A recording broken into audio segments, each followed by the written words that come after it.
Hello, good evening. Hello. Hello. Hello. Can the people apart from Crimson see and hear me? Yes, I can see and hear you. You obviously didn't hear the question. Ooh, somebody's in a mood. It's Mardy tonight, everyone. Mardy, look at that face. Yeah, I got it off her. Look at that face. I cut Mardy from you. Moog. Yeah, you caught my Mardy. Well, you had better not. Why, what was already said? Mr. Gray said he might fall asleep. I I said he better not. And people they can see and hear. Yeah, we can. Well, hello. Good evening and welcome to Grandstand. No, that's not right. Is that still a thing, Grandstand? Does that still happen? I know Des Lynam technically exists. Is he dead? I don't know. I thought he were dead. Is he? I think so. Oh. Is he? Somebody Google it.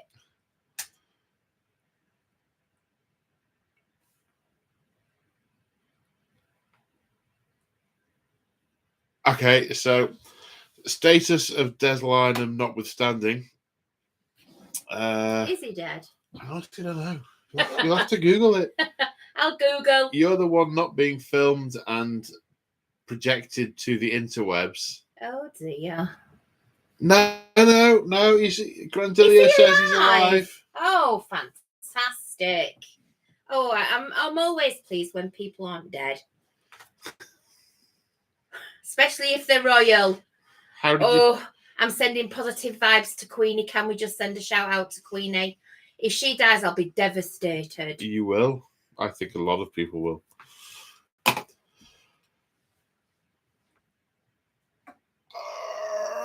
Usual format. I will ramble through the course of my last week, mostly hobby oriented. Then I will ramble on about the subject matter, about today's topic. The Queen? No. Topic of the live stream. Oh, not the Queen then? No. Oh, shame. Finished? I might have. Then some Q&A at the end. My partner in crime. My partner in crime will be saving up all the love for you.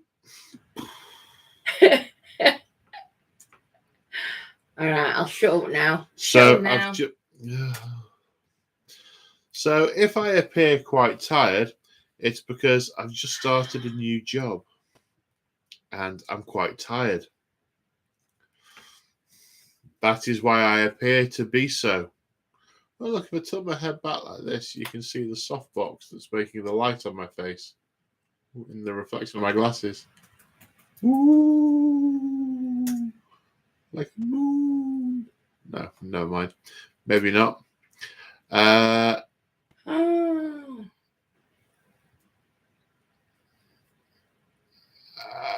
So how, what, and this last week. Oh, I can already tell it's going to be a random one.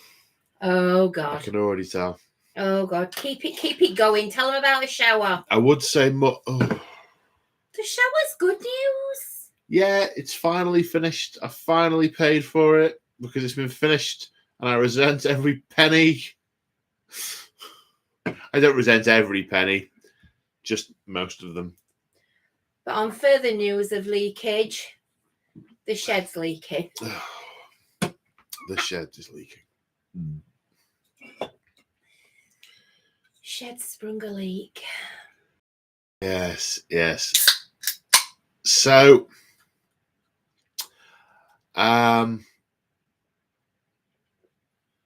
so what have I done hobby-wise last week? Well, actual hobby-wise, there's not a huge hobby as opposed to playing the game hobby. I don't think I picked up a brush since we last spoke. No, Kevin, thank you very much, but the person who was supposed to put a new roof on it will come back and fix it, or I'll get in touch with Trading Standards. I'll phone him. I'll ring him. No, to be that fair, normally works. To be fair, he will come back. I just haven't yet because it's a huge amount of hassle. Kevin. Oh. So no, I don't think I picked up a brush since last week. I don't even know if I mentioned this last week. I'm operating on a new regime.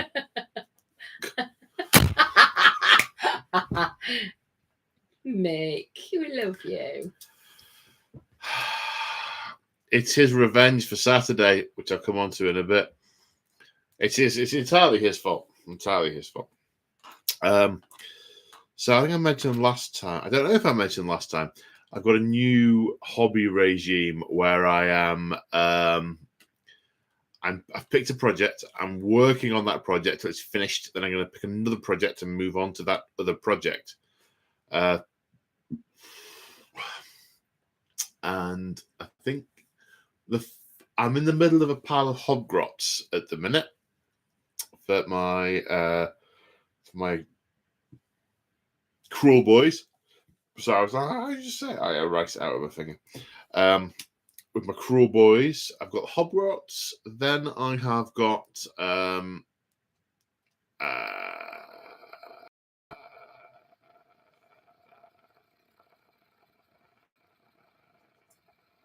then I've got a corpse ripper vulture, 3 man skewer bolt skewers, and another marsh crawler. So that's a huge amount, 4 units. Oh no, there's a shaman and a stab guy. A shaman and a stab guy. So there's probably a few.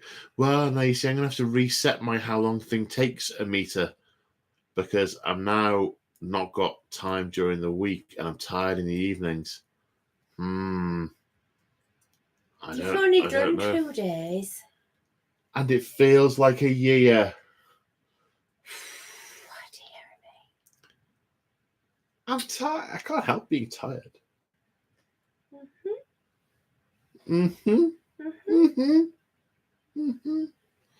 My ass. You said an A word. No, I don't have a donkey. I'm talking about a hypothetical donkey. So yes, so I've got that stack still to come. I'm going to try and do some of it later in the week. Game-wise, the final episode of the Pariah Experiment was released on Sunday. The 3-part mini-series I filmed with Sultan, which was Deathwatch versus Necrons, which was a lot of fun. The last episode of that came out then.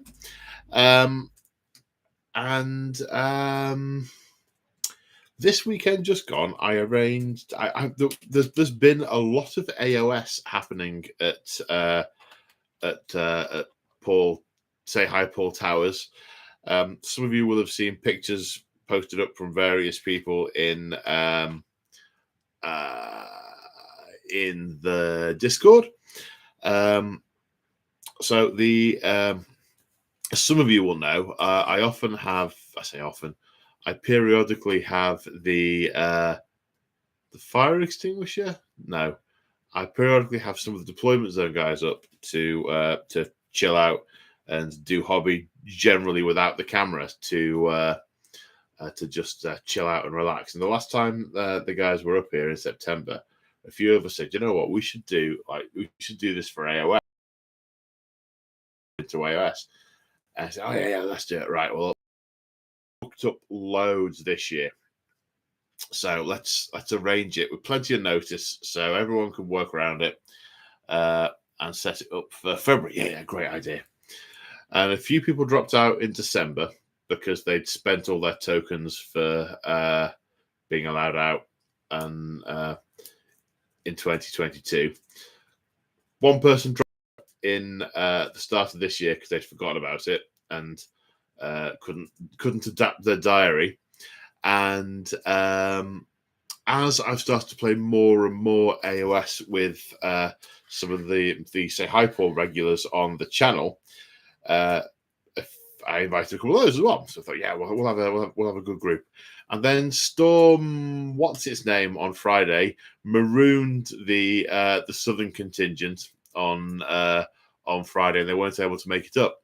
So the biggest problem I had was I'd ordered lots of food, and so needed people to eat it and play some Warhammer. And so a few people came over, and Chapter Master Lexicus had made the fatal error of basically saying, well, I would play AOS, but say Hi Paul's got to teach me the rules, thinking I wouldn't actually, do that. I imagine he thought some kind of clever shenanigan-y tomfoolery thing. So Friday's like, okay, people have cancelled. It's like, Mick, yeah. Do you want to eat food and roll dice? Yeah. All right. Be here tomorrow morning. And then within 24 hours, he'd ordered 3,000 points of Stormcast Eternals. So, woohoo!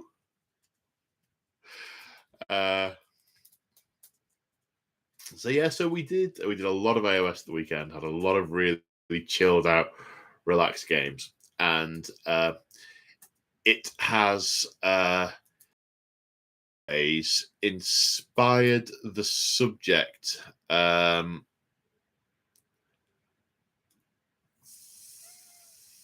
for tonight's ramble, because, and this is where I go into tonight's ramble, although I don't know quite how to start.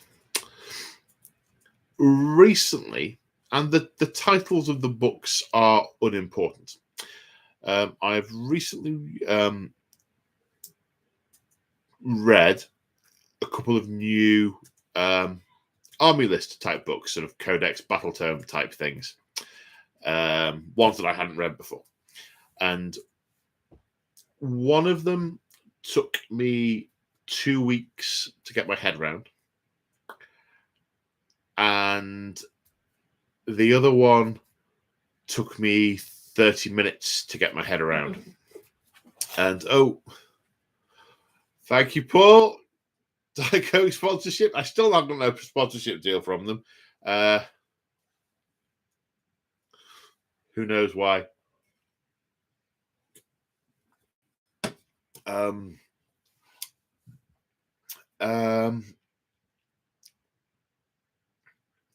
it was really something that was thrown into really quite stark contrast with the reading of these books, and it got me thinking about complexity in Warhammer in general.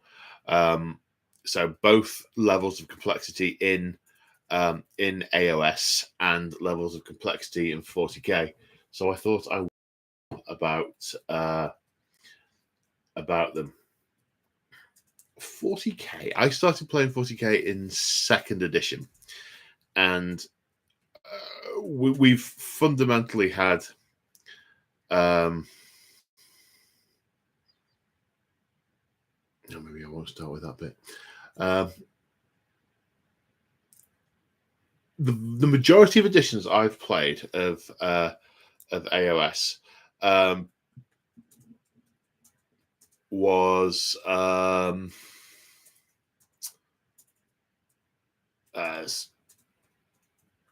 did I just say AOS? Brain's not functioning terribly well this evening. I need like an injection of adrenaline or something. You want to smack you in the face? No, you're all right. Oh, come on. How quick was that? I really can't jump to poke you. I now regret my last statement. Okay, sorry. I thought that were I were in then. You were in? I were in. What, stabbing me with the pen? So, 40k is all. It's ignored 8th edition for the time being. 40k has always been complex. 2nd, 3rd, 4th, 5th, 7th ed, there was a fairly detailed set of rules, and you had to understand it all in order to play the game. You had to understand how models moved, how they interacted with terrain, how to apply various different rules for shooting, combat, and so on. And in 7th edition, which was famed for its bloat, you had to know a lot of different universal special rules. So you had to know what smash did, what move through cover did, what the monster keyword gave you, and all these things. And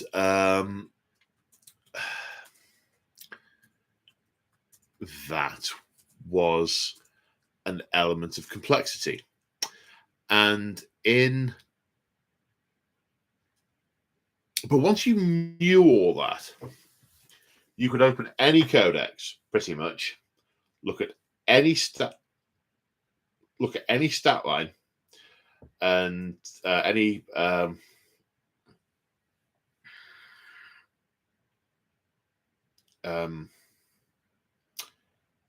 sort of entry for a unit.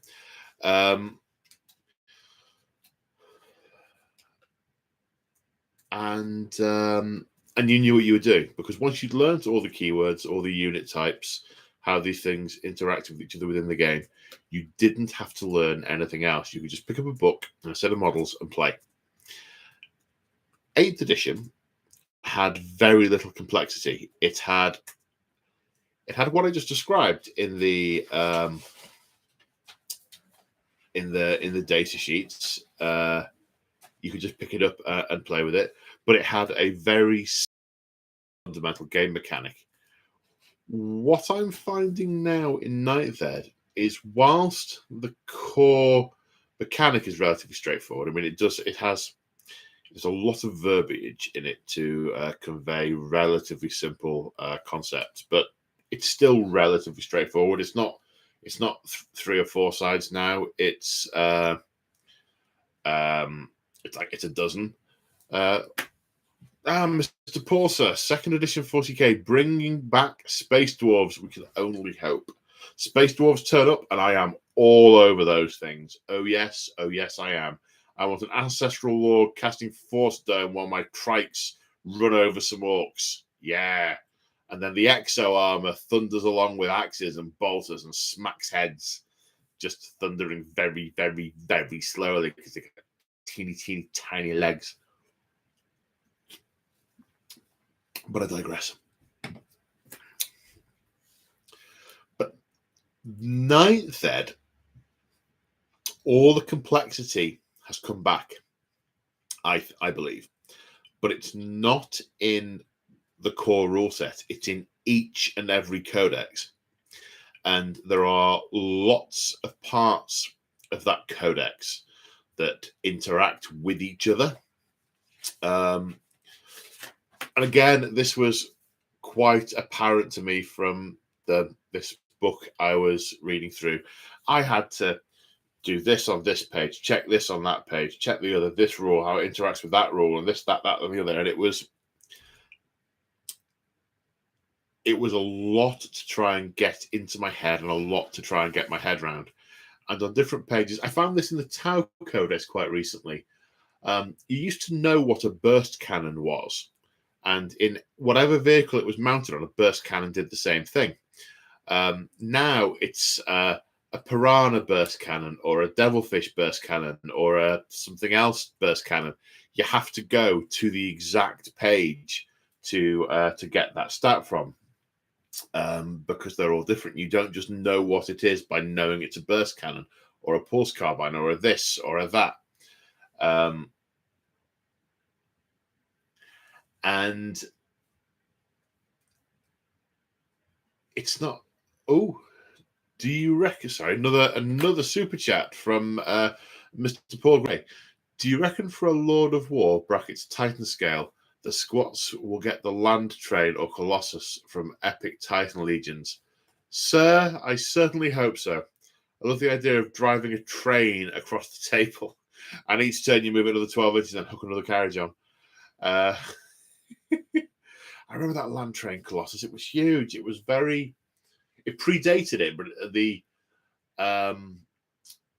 there's a vehicle in Star Wars Battlefront 2 that the droid army uses. It might have been in the films, I can't really remember, that they unload all the drones from. It looked very similar, but I think it was the GW1 predated it.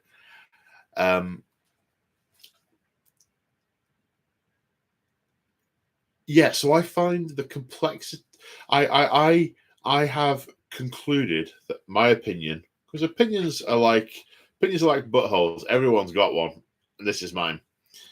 But it's dangerous giving your opinion on the internet because, well, not dangerous, and it's something a lot of comedians say, that they try not to give their opinions when they're doing comedy because you alienate as many people as you as you please. Similar with politicians in a number of ways. But I'm of the opinion that the level of complexity has now absolutely come back into 40k, and it's every bit as strong as it was in 7th Ed, or even some of the really convoluted stuff in 2nd, where you had Overwatch and hiding and all sorts of things.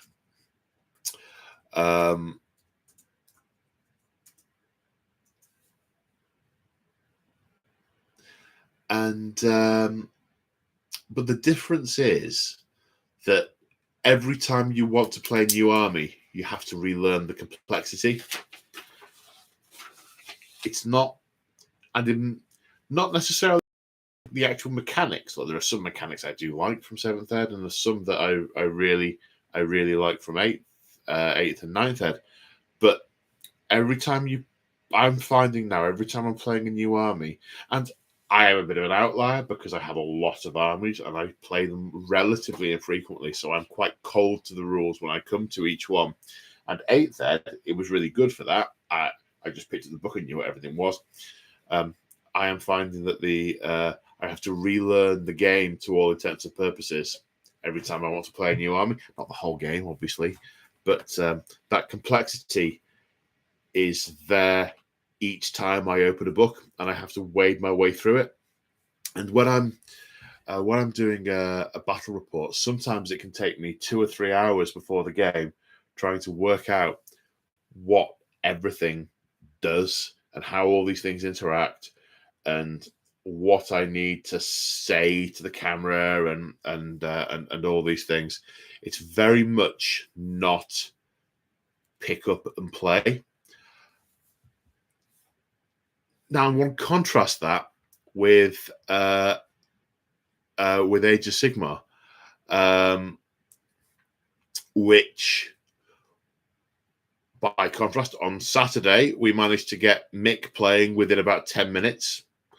The game, the rules mechanic is fairly straightforward. I was initially, back in the days when Age of Sigmar had been the replacement for Fantasy Battle, I'd been very, very opposed to it, because it struck me as far too dumbed down when you contrast it to 6th or 7th Ed, which is what we had in 40k at the time.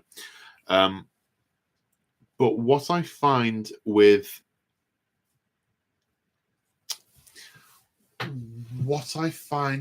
of Sigmar is I have every bit as much fun I have playing 40k. And Age of Sigmar doesn't have the complexity. And I don't feel like my brain hurts at the end of the game or during the game. But it doesn't detract from the strategic decisions I have to make, the fun I have, the little tricks I can pull. The fact that all the stats of my unit, barring 1 or 2 little things which are all on one page in the codex, Battletome, I can just look at a card. I can get a printed off card out of a packet, pop it down in front of me. Yes, it's this, it's this, it's that. And I know what I need to know. There's none of, I need to check this against that. And the number of times I had to check some special rules was absolutely minimal. Absolutely minimal. Each time I just had the things that were in front of me. And it felt just, and I think looking back on the way I used to view, and I kind of had this when 8th edition came along. When 7th edition 40k was a thing, I used to play two games quite a lot. I used to play Warhammer 40,000, and I used to play Infinity. You will be familiar with the Claws channel, Fast Panda, which is an Infinity channel, and he and my good friend Stormy Shroud run that, and they do absolutely excellent Infinity content. It is a very, very good small-scale sci-fi skirmish game.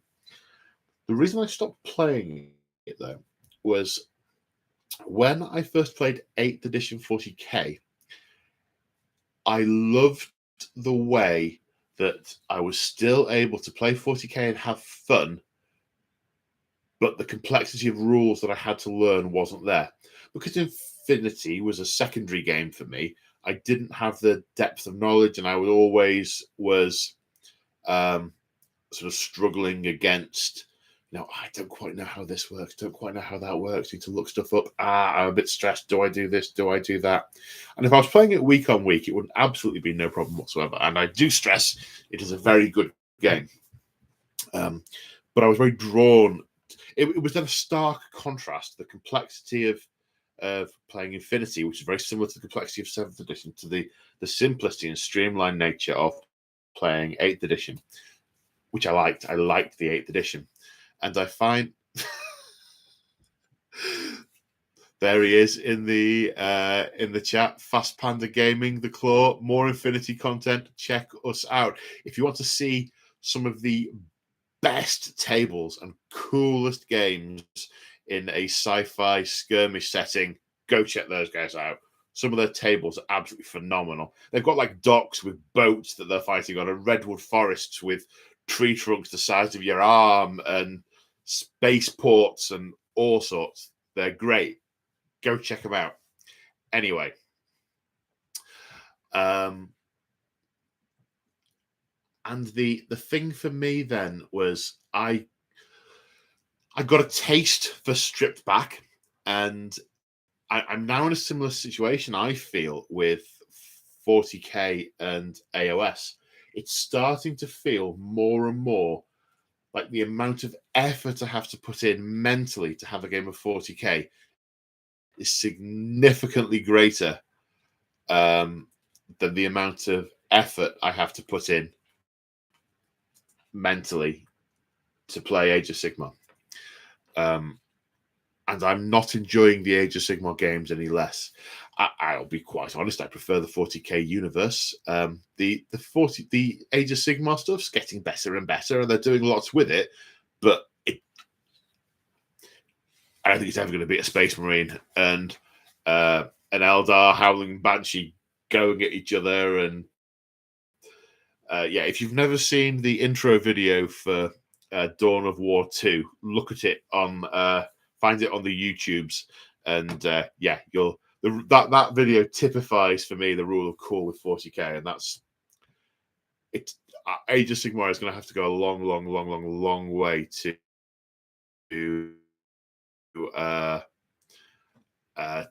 beat that. But the game is just so much fun, and I'm attributing that, I believe, to the simplicity and stripped back nature of the game. And that's why I wanted to have a bit of a talk about it, because the sorry, just seeing the thing, Beric's about just going off to go watch the trailer for Dawn of War 2 now. It's the intro video. We've got Secondborn doing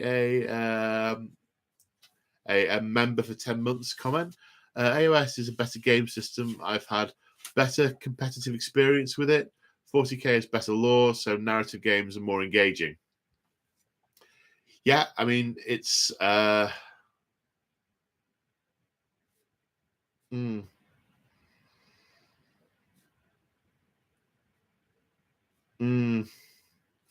so that's, and I could go off on a long rant about what I don't like about mechanics in Ninth Ed, or bloat of power and volume of dice and so on. That's not what this is about. This is about the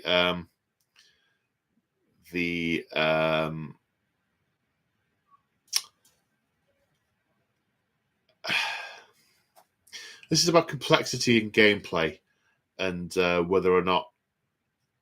And no, I'm not even drawing any conclusions from it as such. I had a couple of games of Warhammer Fantasy Battle, the last edition they made, at Christmas, because a couple of my friends, one of them Storm Shroud from Fast Panther Gaming, and a couple of my friends from my old stomping ground in Halifax, had Fantasy Battle armies, and we were getting together for a rare occasion, and we said, let's play some Fantasy Battle. And there was nothing in the army book that was at all confusing. It was all the things we had to check were all in the same book that we all had. They were all sort of how do fast cavalry work, and routing, what are the pluses and minuses, and how many ranks can you attack him. And then it was a few books around the room, flick, flick, flick, yeah, it's this, and we could play. The complexity was there in that game, but it was the same for all of us. We didn't all have to look up our own stuff, and we could have people who weren't playing checking things whilst we carried on and we were playing. Whereas if there's a query on some of the complexity in the modern 40k, you have to stop and look in the one book to try and find what is actually happening, and then potentially contrast it to the rule in another book and see if one overrides the other. I'm enjoying that aspect of the 40k hobby less and less, and I'm enjoying more and more the lack of that in Age of Sigmar. It's interesting how the two are. It's funny. 10 years ago, if someone had said to me they're going to Age of Sigmar 40k, I've died in a ditch over it. In fact, one of my biggest fears with 8th Ed was that, and we all, a lot of my crowd talked about this, we really hope they don't Age of Sigmar 40k. Do you know what? Now, if they Age of Sigmar 40k, I'd love it. I'd absolutely love it. So there we go. There's the main subject of today's ramble.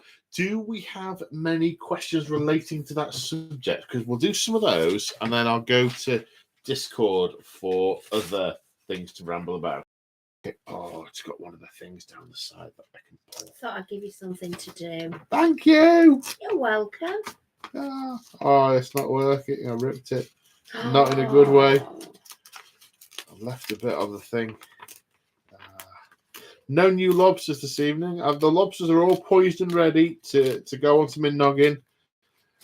Just, if you're thinking about becoming a channel member and you want to see a grown man in his 40s put a toy lobster on his head, here's your opportunity. Just saying.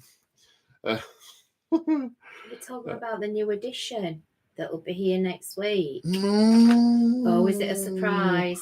Well, I thought it was. Okay, surprise. Spoilers. Something's happening, but maybe not. But probably is. But forget we spoke. Beric Garrett. I find it ironic. I am building a stomps cone.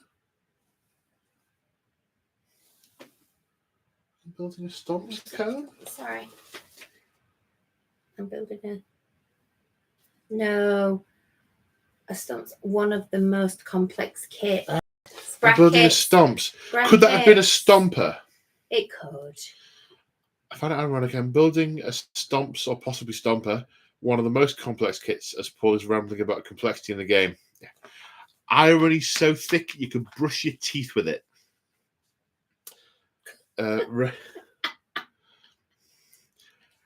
Yeah, Crimson is not a Blackadder fan.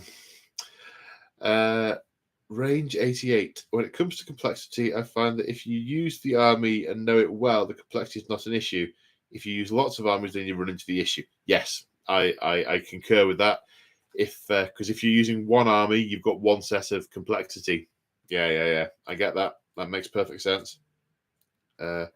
Lee William Hughes. Complexity in the amount of stuff to remember. The cards, the combos, etc. None of this creates strategic gameplay. It stops you having to think on your own, PTO, tactics, just paste in some cards and combo. Yeah, I'm not sure I find... yeah. Yes, the strategy...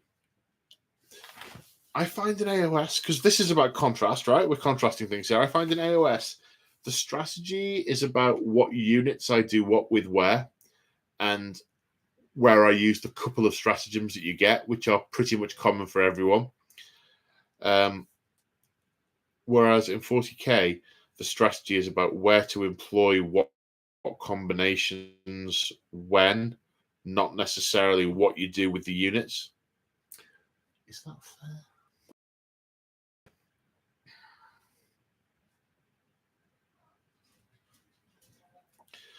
The old warhog. It kind of looked like wart log, but I think it's warhog. The old warhog. You can always write it yourself. Oh, come on. It does, doesn't it? It does, doesn't it? Move on. Maybe we won't hold it up to the camera. I don't want to be punched in the jaw. I do enjoy when Paul glitches in game because his brain freezes. Thanks. Thanks. It's fun for me too. The sense of panic is very enjoyable. Neptunsk. Hey man, when are you going to crush Winters with the Eldar again? Love from Norway. Well, hello in Norway. Probably not for a good while. We don't seem to get together very much at the moment because we're both pretty busy. And with me just having started a new job, it's getting less and less likely. So not anytime soon. Not anytime soon, unfortunately.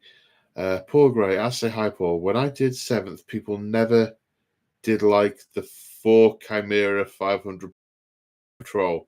Apparently, no one bought anti-tank at 500 points. Who knew? Yeah. Yeah.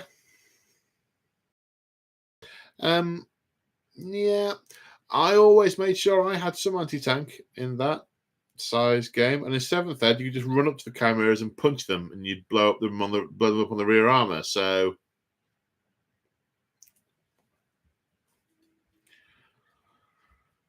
sounds like a lack of imagination on their part. And then more? Or should I go to the thing for a bit? You can do, yeah. I'll go to the thing for a bit. I mean, I've got to find the thing. Where's the thing? Here's the thing. Well, I just accidentally put it in front of my face then. But that's probably not what you saw on the thing.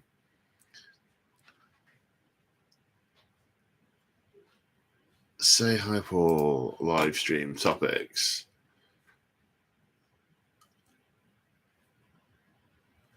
Right, where did we get to time?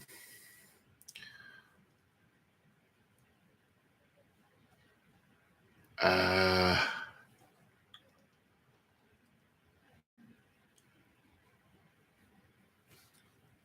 think there was one here. Will you be getting Angron if he's released as rumoured with the World Eaters Codex from Hill 42? Yes. How shelf is another matter, but I will definitely be getting him.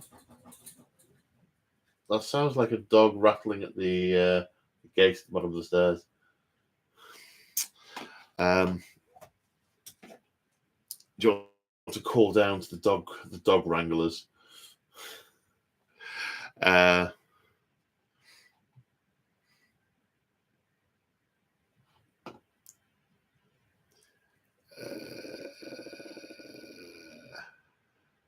They do miss you when you're apart, don't they? They do. They've got separation issues. They do miss you.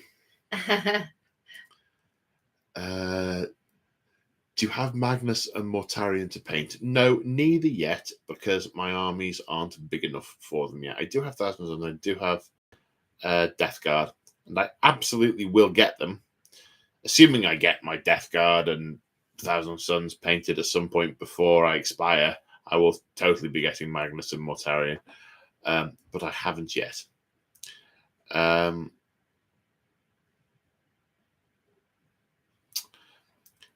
Then one from Mr. Putt. How do I start to work out my own campaign with other players?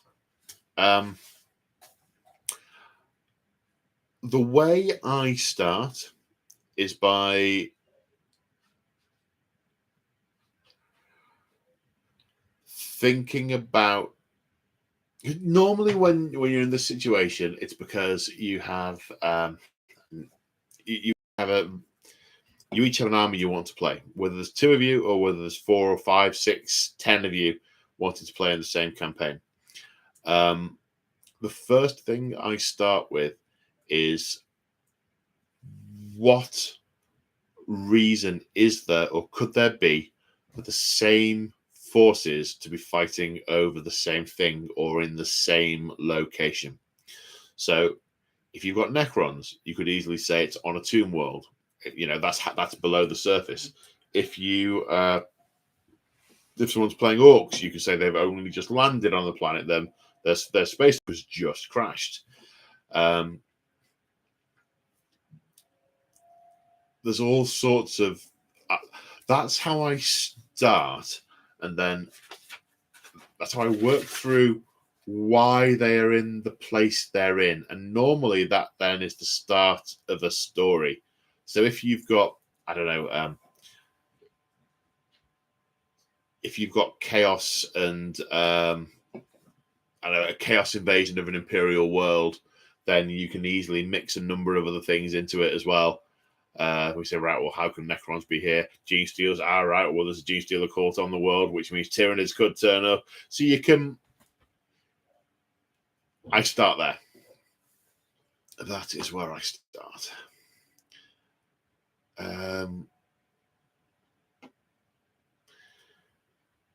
If you could be any character in the 40k lore, who would you be and why? That is a terrifying question, which I'm going to skip over. If you could permanently kill off a 40k character, who would you kill off and why? I wouldn't want to kill any of them off because that will upset someone who likes that character. So it's not something I would be particularly inclined to do, because just because something might not be my favorite doesn't mean it isn't someone else's. So why spoil their jam?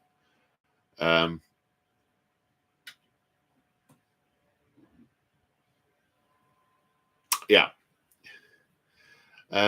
Badger asked, what 40k books would you recommend and in what order? Well, what order? Oh gosh, is interesting. Let's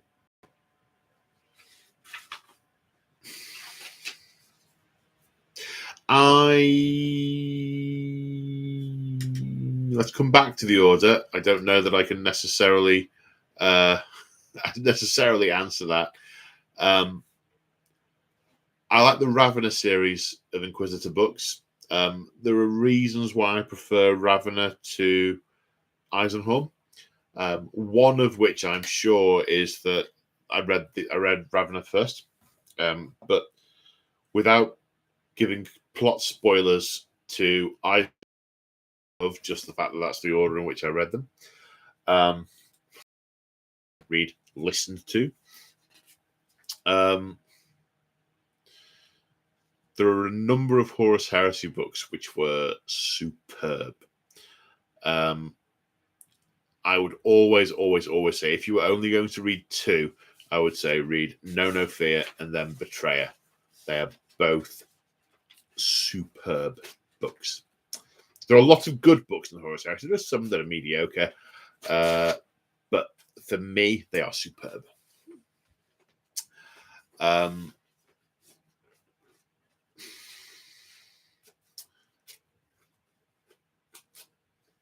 What other books? Brutal Cunning, often recommend. It's a very good orc book from an orc perspective. So I like that. Jane Czar, for any Eldar player or anyone interested in just some of the Eldar side of things, I thoroughly recommend Jane Czar. Thanks, Mick. Trolls.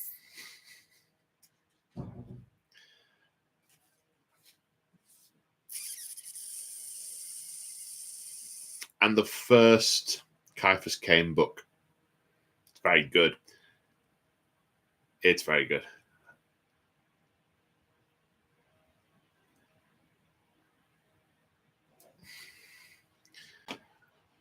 Okay. I'm sure there are more, but that's what I've got for the minute.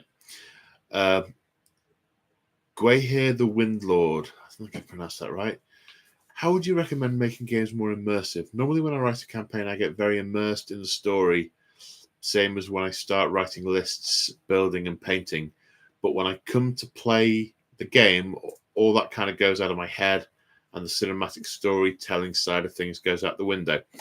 Okay, so from my perspective, the games I make most narrative are the games of Solo Hammer.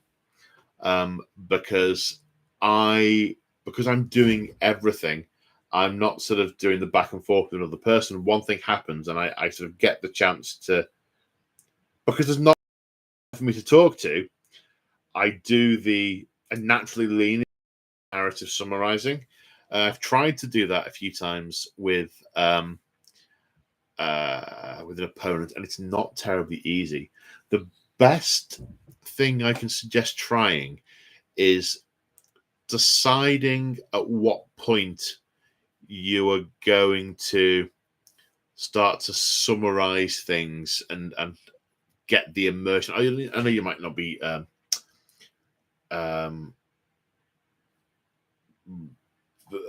doing battle reports, but if in order to enjoy the immersion, you're wanting to stop every once in a while and just sort of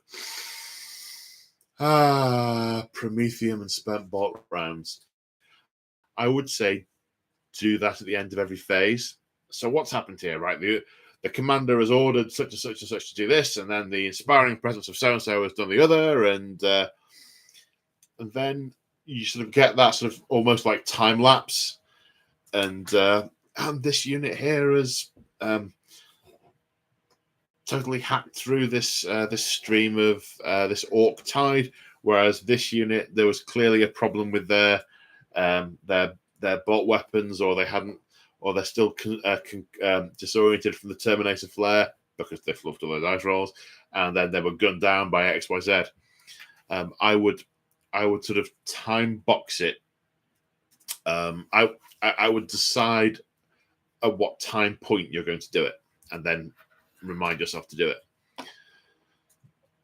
Okay, Commander Autism asked, given how many armies you own, how do you decide which one to work on at any given time?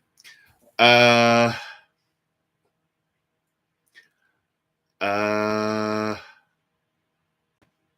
feel. Goes with your muse. A combination. Yes, I follow my muse. Yes, I follow my muse. Really true. Yeah. Yeah. There's if I think I should be doing something, but I don't feel it, there's no point in doing it. It'll sit on the desk, and every time I'll come to do it, I'll just stare at it and make very little progress. If I'm amused, if I no. Yes. If I'm amused, then I'm much more keen to. They turn out better as well. Yeah. Don't they? It's true. I'm flying this one in, I'm going to fly it in. I make the best paper aeroplanes. Is that ending up in you my will beard? be very, very jealous, all of you, if you ever saw this in real life. I make the best paper aeroplanes. They go for miles. Well, they go about 3 yards, but... Okay. Right. Paladin Wiggles asks... What? That's a fantastic name. Paladin Wiggles. Are there any house rules you've thought of that might improve narrative, but you've opted against because they might be too extreme? I'm going to answer the question with a different answer. I need to go again with that. You need to go again with this. Yeah.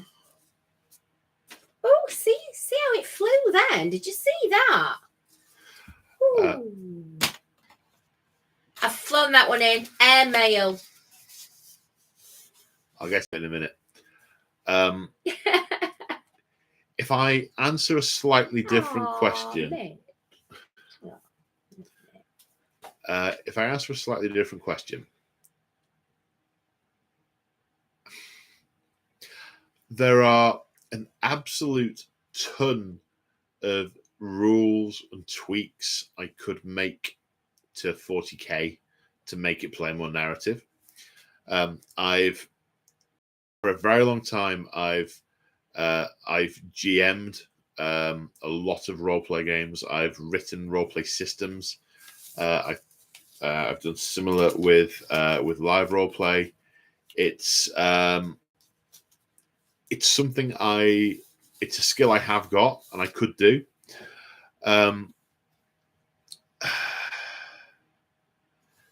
Hey Peter, not quite sure what you're saying, but hello, member for 13 months. Exclusive content. But the simple fact is, the more I change fundamentally the game that I'm filming, the fewer people will watch it. I lose a lot of audience share by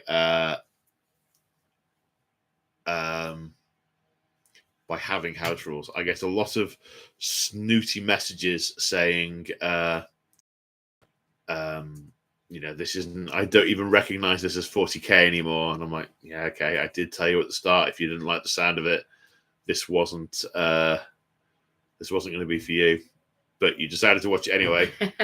This comment of yours, delete.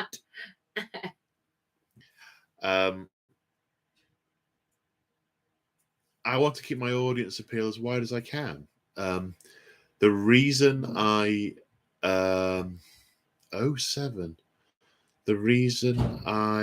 that's a wave and I've just deleted him.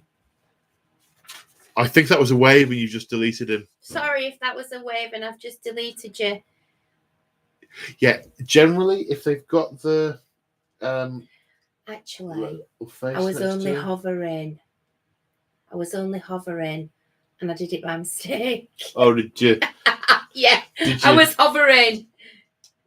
Sorry. You've got nerve problems with your arm, haven't you? It's my right hand went bang. Sorry. Oh dear. You just deleted the message, didn't you? You didn't kick him. Oh no, I didn't kick him. I don't think. Sorry, Peter. Are you still there? Please, I hope you're still there. Was a message. Yeah. I didn't delete him. I'm hoping he's going to write something and laugh. Yeah, it's going to be, second word's going to be off. I can see it going.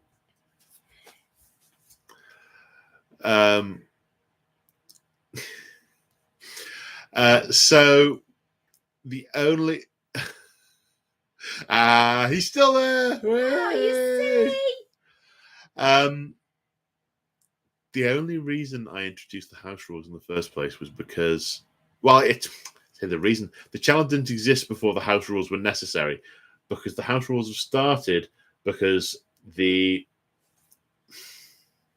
I won't get my salt cellar out, but because in the core rule set of 9th edition, GW has chosen to bake in match play balancing restrictions into the core, which break narrative immersion for me. And I had a very long conversation with Winters and said, I just can't play these rules, which means I can't appear on your channel because you will be playing them. So I said, I'm going to try and do my own thing. I have no idea if it will be a success or not, but I concluded it was the only way I could still actually play 40k. It's sad but true. I really did think about quitting. I really did. There'd have been 4 spare rooms in this house. I'd have found something else to fill them with. Suits of armor, something like that. Oh, Paul Gray. Paul Gray, member for 9 more. These questions are in my beard. I would love to see us say Hi Paul narrative campaign on YouTube where he hosts both sides but has his narrative mind on full gear.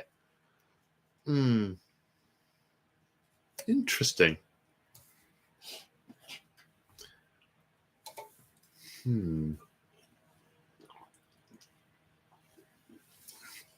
Right, we'll make that the last one from the Discordia.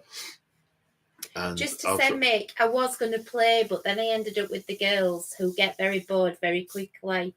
Otherwise, my intention was to play, but unfortunately, I had the wee ones.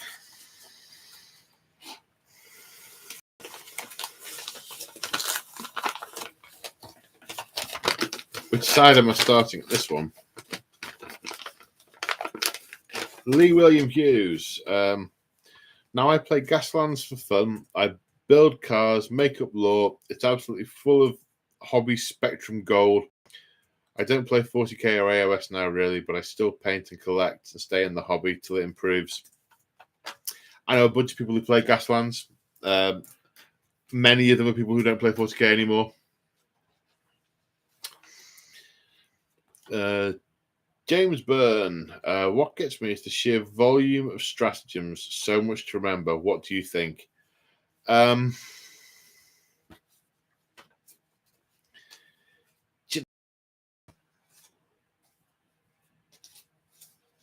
volume of stratagems.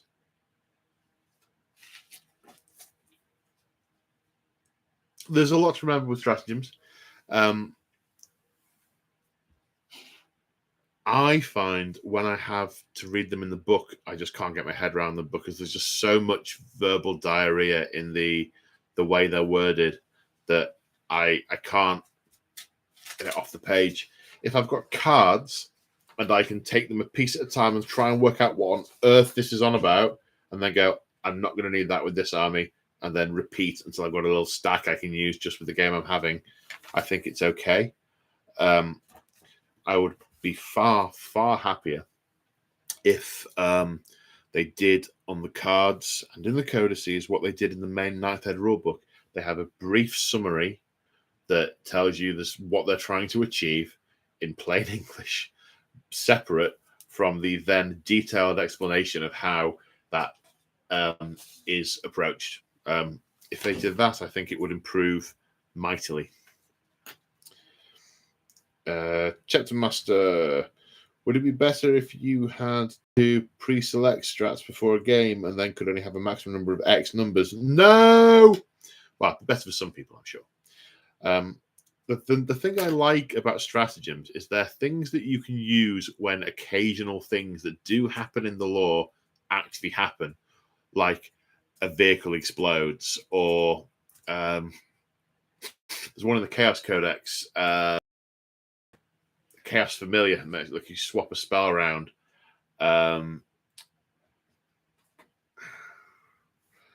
It's this could happen, but probably won't. But maybe it will. Side of things. So the number of them doesn't particularly bother me.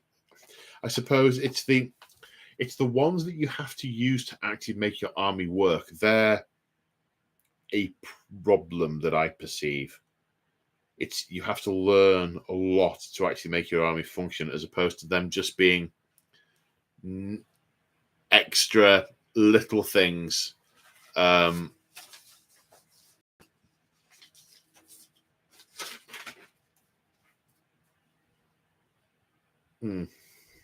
Rather than the core of this is how you must actually play your army in order to be competitive. David Butler, your Night Lord army is the coolest. Would love to see them played again soon, please. When we have a Night Third Codex, I will play the Chaos Legions again. There's just too many things have been just too different to other publications. We've got different rules for Dreadnoughts in Space Marines, Death Guard, Thousand Suns, Chaos Space Marines, the Imperial Armor Compendium, to make it a nonsense. The lack of harmonization, the lack of narrative equivalence, and the wounds, and there's just, I find I have to do so much changing stuff as to make it a real headache to do. The old Warhog. Do black holes destroy the warp space? Has it been covered at all in the books? I have absolutely no idea, I'm afraid, sir. No idea. How are we doing? Are we on thank yous? This is a list of thank yous. Oh, wait a minute. Not yet. Not yet. No, peaks too soon. Just ad lib. I need to finish this off. Ad lib. Oh, gosh. Yeah, we should never do that. It's a very pretty colour, this ambulance. I don't know if anyone will get that reference.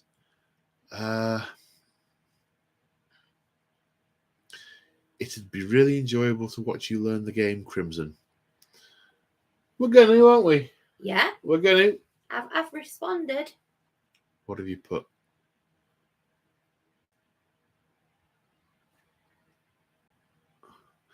One of the problems with stratagems isn't the one in your book, it's knowing the ones in your opponents. When there are 30 in each book, it's hard to adapt. Oh. Well, was that written on here, was it? No. All right. We see, part of the fact with me is I don't mind not knowing my opponent's stratagems, because as a general in the 41st/2nd millennium, I shouldn't know what all sorts of random stuff that a Chaos General might do. I mean, if I was a Guard commander, if I knew the inner workings of what was possible for Chaos to do, I should be exterminated immediately. So I'm one of these rare players who quite like surprises. They go, oh, that's not good. Oh, that's not good at all. As your army dissolves. But again, it comes back to, if you have to really be able to know it just to fundamentally play the game and be able to counter with ha ha ha ha ha, then P. Wright. Hey Paul, just wondering what you think of a narrative Blood Angel list would look like after the devastation of Baal, the addition of Primaris. Now that is very interesting. The post devastation of Baal Blood Angel army is there were spoilers. There were companies that were fighting at the Cadian Gate, and they subsequently returned to Baal. So there are first generation Marines. I also don't believe any chapter master in their right mind would only produce Primaris Marines. So I think you're going to have the Awakened and first generation Marines as well. But from a Blood Angel point of view, you're going to have a huge quantity of scouts, because they took pretty much every boy on the planet and said, yeah, we might have rejected you before, but now we're going to shove some gene seed in you, and you're going to be a Blood Angel, my lad.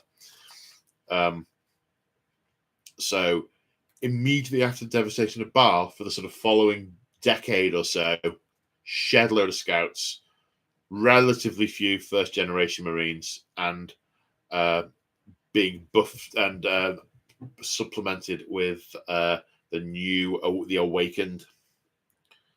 Paul Gray, say hi, Paul at Crimson.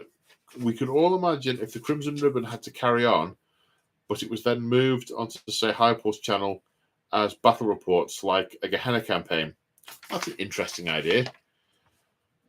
Let's see how the Crimson Ribbon goes first.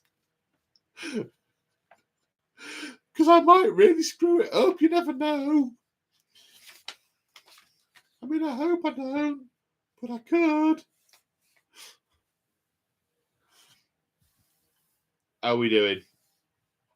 To answer Beric's question there. Which one? Right here? What would you expect Elementers on to look like?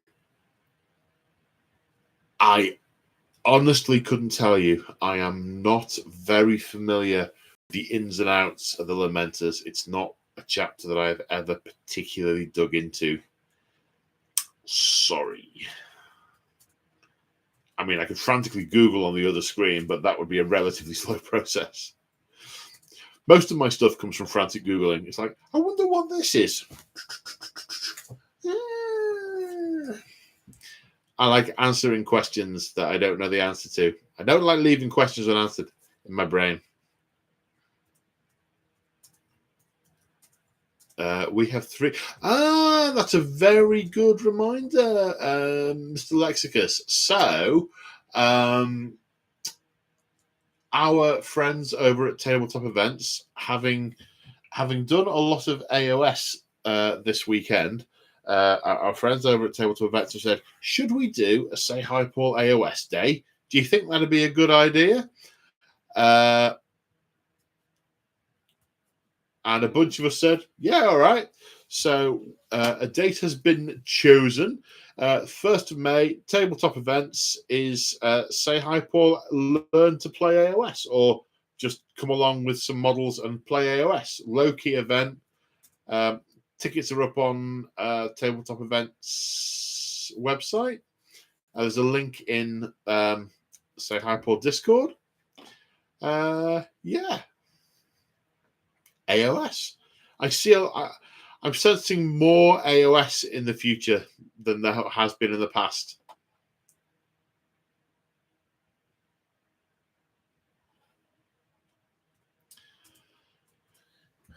Any more from the Crimson Corner? Mm-hmm. Okie doke. Let's go on to shout outs and thank yous then. I don't have many because I haven't written down the other ones this time. The when they've used their 18. Right, okay. So big thank you to Crimson as ever for the stalwart admining and capturing The and what? The what? admining. No, the first thing word you said stalwart. Was that? Sterling. Oh right, okay, thank you.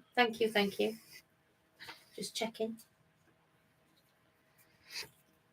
Thank you for everyone who has super chatted and chapter master Paul Gray, you did a lot this evening. Was it only those 2? Did Paul do so many that I thought there were more people? Paul did absolutely so many. Oh, Thanks, Mick.